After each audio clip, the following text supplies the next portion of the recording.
네, 안녕하세요. 서울일기입니다. 오늘은 목요일입니다. 이제 연휴가 끝났고, 이제 한 이틀만 일하면 또 주말이니까 다들 화이팅 하시기를 바라겠습니다. 오늘은 이제 만약에 1억을 모았는데, 웬만한 사람들이 이제 3억을 모으는데 실패하는 이유에 대해서 한번 이야기를 해보려고 하고요. 요즘에 뭐 굉장히 많은 좀 유튜브 알고리즘에서 1억을 모으면 10억을 만들 수 있다는 그런 이야기들이 있는데 굉장히 쉽다고 하는 게 좀 문제인 것 같습니다. 그런데 전혀 쉽지가 않고 굉장히 어렵다는 개인적인 생각을 해보고요.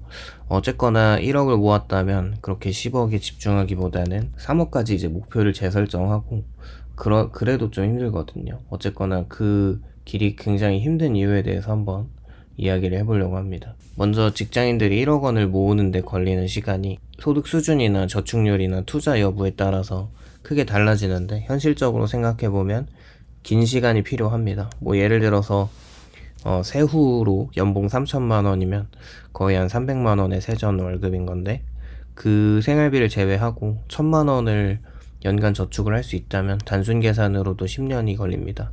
연 2천만 원을 꾸준하게 저축할 수 있다면 5년으로 단축이 되는데 이게 높은 저축률 한 50% 이상을 유지를 해야 하고요.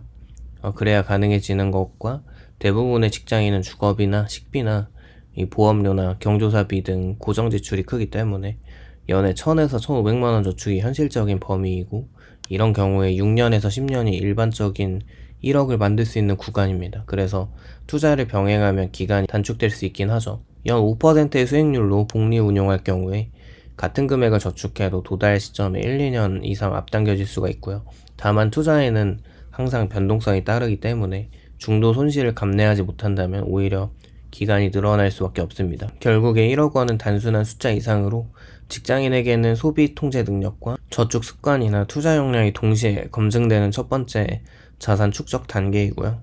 평균적으로 7년에서 10년을 잡는 것이 보수적이어서 소득 상승이나 추가 수입원이 있다면 5년 내에 달성도 가능합니다. 중요한 것은 속도보다 지속 가능한 저축 구조를 만드는 것인데 직장인이 1억을 모으는 과정은 정신적으로나 육체적으로나 힘든 이유가 돈을 저축하는 행위뿐만 아니라 수년간의 삶의 욕구를 지속적으로 조절해야 하는 장기전이기 때문에 그렇습니다. 당장의 소비 욕구와 주변의 소비 문화나 또래 친구들과의 비교를 견디면서 미래를 위해 현재의 즐거움을 미루는 선택을 반복하는 것이고 그 과정에서 심리적인 피로가 누적됩니다. 또한 1억은 단기간에 체감될 만큼 빠르게 쌓이지 않기 때문에 노력 대비 성과가 느리게 보이고 이게 동기 저하와 무력감을 유발시킬 수가 있죠. 직장인의 소득 구조는 대부분 시간을 투입해서 돈을 버는 방식이어서 업무 스트레스와 육체적 피로 속에서 다시 지출을 통제해야 하는 이중 부담이 따릅니다. 여기에 예상치 못한 지출이나 이직이나 건강 문제 같은 변수는 언제든 저축 계획을 흔들 수 있다는 불안감을 만들고요. 결국 1억을 모으는 과정은 단순한 숫자 달성이 아니라 장기간의 자기 절제와 느린 보상과 노동 피로, 이 미래의 불확실성을 함께 감내해야 하는 과정이기 때문에 정신적, 육체적으로 큰 부담이 느껴질 수밖에 없죠. 그렇게 어찌어찌 해서 정말 1억을 모으고 나면 많은 것들이 달라지는데 일단 1억을 모으면서 드는 절약의 습관이나 여기까지 모아온 어떤 기간과 노력을 생각해 본다면 정말 앞으로도 계속 자산을 불려나갈 수 있는 엄청난 무형의 자산을 손에 넣은 거라고 생각을 하고요. 꼭 돈뿐만이 아니라 인생에서 살아가는 태도가 이미 많이 바뀌었을 가능성이 매우 크기 때문인데 일단 그런데 인간은 항상 일관되게 살아갈 수 있는 존재는 아니어서 특히 유튜브에서 1억을 모으면 10억까지 금방 만들 수 있다는 영상들이 많은데 이게 꼭 사실이 아니라는 것을 깨닫기도 하면서 1억을 모으고 그 이후에 꼭 현타가 옵니다. 그렇게 1억에서 다음 구간이 3억이라고 생각을 하고 이게 유독 힘들게 느껴지는 이유는 단순히 금액이 커서가 아니라 어쩌면 1억에서 3억으로 가는 것이 구조적인 전환 구간이기 때문입니다.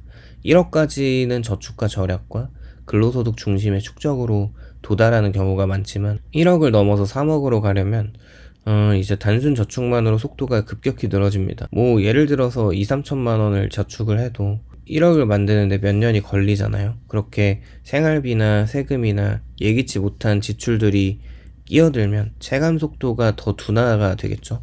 어쨌거나 그렇게 1억을 모았던 걸 2번을 해야 되니까 이 구간에서는 근로소득의 한계가 뚜렷해집니다. 자산소득이나 투자 수익의 역할이 중요해지기 시작하는 구간이라는 거죠. 투자에는 변동성과 어쨌거나 심리적인 부담이 따를 수밖에 없어서 1억을 모을 때와 달리 3억을 향해 가는 과정에서는 절대 잃지 않는 것이 중요해집니다. 작은 손실에도 복구 시간이 좀 걸려서 멘탈 소모가 크고요.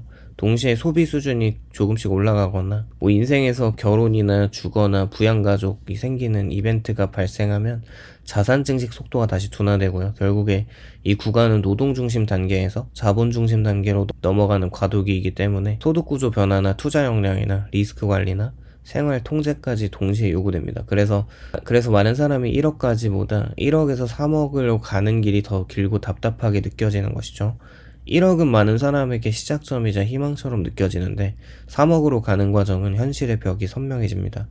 1억을 모을 때 종잣돈이 생겼다는 기대와 함께 이제부터는 돈이 스스로 불어날 것이라는 상상이 작동하지만 막상 투자 수익을 계산해 본다면 연애 5% 기준으로 1년에 500만원, 3억도 한 1,500만원 수준에 불과하고 삶을 근본적으로 바꿀 만큼의 현금 흐름은 아닙니다. 별 단위로 나누면 체감이 더 작아지고요. 복리의 힘이 폭발적으로 느껴지기엔 아직 자산 규모가 부족하다는 사실을 깨닫게 되죠. 동시에 1억을 달성한 순간에 심리적인 보상이 작동해서 이 정도면 좀 누려도 되지 않을까라는 생각이 고개를 들고 여행이나 차나 주거 수준 상향 같은 소비가 서서히 늘어나면서 저축률이 낮아집니다. 자산은 늘었지만 부자가 되기엔 부족하고 그렇다고 예전처럼 절박하지도 않은 애매한 구간에서 동기와 긴장감이 동시에 흔들리는 거죠.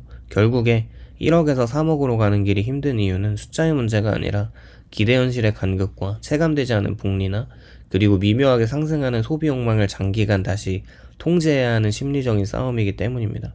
그리고 단순 저축만으로 속도가 나지 않아서 결국 더 큰 위험을 감수해야 하는 지점에 서기 때문인데 연 1,000만원을 저축하고 연 5% 수익률을 올린다고 해도 목표까지는 거의 10년 가까운 시간이 필요해서 체감이 더디고요. 그래서 사람들은 주식이나 부동산이나 사업이나 레버리지처럼 더 높은 수익률을 기대할 수 있는 선택으로 눈을 돌립니다. 그런데 수익률이 높아질수록 변동성이 커지고 1억이 7천만원으로 줄어드는 경험은 숫자 이상의 심리적인 큰 충격을 주는데 이 손실 공포와 회복 과정에서 많은 사람들이 중도에 포기하거나 지나치게 보수적으로 변합니다. 동시에 이 시기는 중간지대에 속해서 박수도 위로도 받지 못하는 고립감이 따르죠.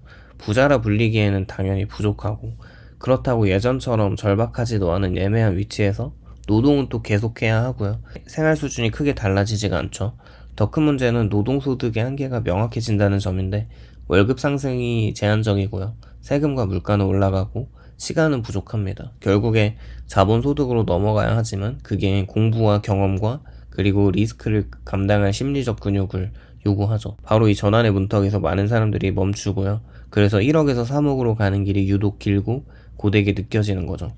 1억을 모으는 순간 많은 사람들은 예상치 못한 감정 변화를 겪습니다. 그동안의 긴장과 절제가 한꺼번에 풀리면서 이 정도면 뭐 잠깐 쉬어도 되지 않을까라는 퇴사 욕구가 강하게 올라오는 것이죠.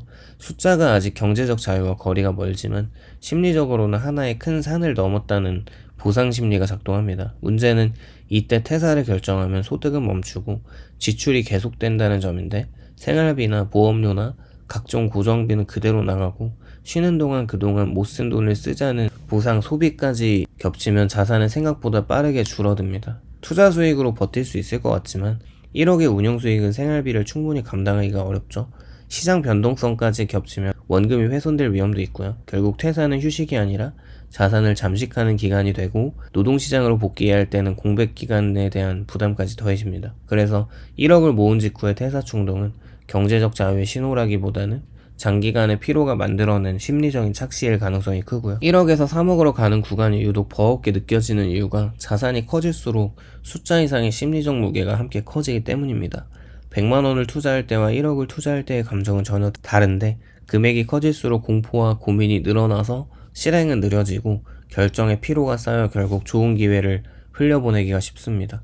손실의 충격도 배가 되는데 1,000만원 손실은 만회할 수 있다고 여기지만 만약에 여기서 5천만원 손실은 자존감까지 흔들어서 내가 잘못된 길에 서 있는 건 아닐까라는 자기의심으로 번지기가 쉽죠. 동시에 3억이라는 목표는 1억만큼 상징적이진 않아서 동기부여가 흐릿해지고 비교 대상이 10억 이상 자산가로 바뀌면서 상대적인 박탈감이 커집니다. 여기에 뭐 집값이나 금리나 세금 같은 외부 변수까지 올라가면 목표는 더 멀어지는 듯 보이고 시간을 단축하고 싶은 마음에 레버리지의 유혹이 강해지죠. 그러나 레버리지는 상승장에서는 가속기지만 하락장에서는 자산을 후퇴시키는 파괴력이 엄청 커집니다. 결국 이 구간에서는 즉각적 보상을 좋아하고 손실을 과도하게 두려워하는 인간의 본능과 싸우는 시간이고 화려한 성과 대신에 반복과 절제가 요구되는 정체 구간입니다.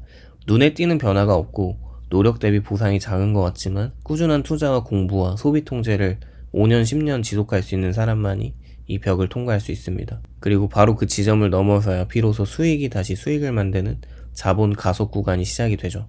결국 1억을 모으고 3억을 다음 목표로 설정한 뒤에 끝까지 꾸준히 달릴 수 있는 사람은 이 구간에서 또 배우는 절제와 투자 경험과 심리적 근육과 장기적 관점을 그대로 자산 확대에 적용할 수 있기 때문에 결국 10억 자산가가 될 가능성이 높아집니다.